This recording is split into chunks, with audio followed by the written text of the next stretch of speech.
जय शिवराय मित्रांनो. तर सह्याद्रीची भटकंती करत करत आपण आज पोहोचलेलो आहोत सिंहगड या ठिकाणी. आणि ह्या गडाला पूर्वी कोंढणा असे म्हणायचे आणि आत्ता त्याचं नाव आता सिंहगड आहे. जय शिवराय मित्रांनो. तर आता तुम्ही मागं बघू शकता, हे आहे तानाजी मालुसरे यांनी त्यांचा जो हात गमावला होता तर या ठिकाणी गमावला होता आणि त्या हाताचं एक शिल्प बांधण्यात आलेलं आहे. ज्यावेळेस उदयभान आणि तानाजी मालुसरे यांची लढाई झाली होती, तर त्या लढाईमध्ये काय केलं होतं की उदयभानचा वार चुकवण्यासाठी तानाजी मालुसरे यांनी त्यांची ढाल पुढे घेतली होती.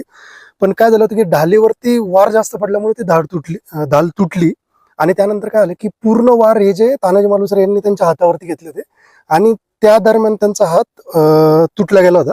तर ही ती जागा आहे. आणि त्यानंतर तसंच लढाई करत करत तानाजी मालुसरे त्यांच्या समाधीवरती गेले होते आणि त्या ठिकाणी त्यांना वीरमरण आले होते.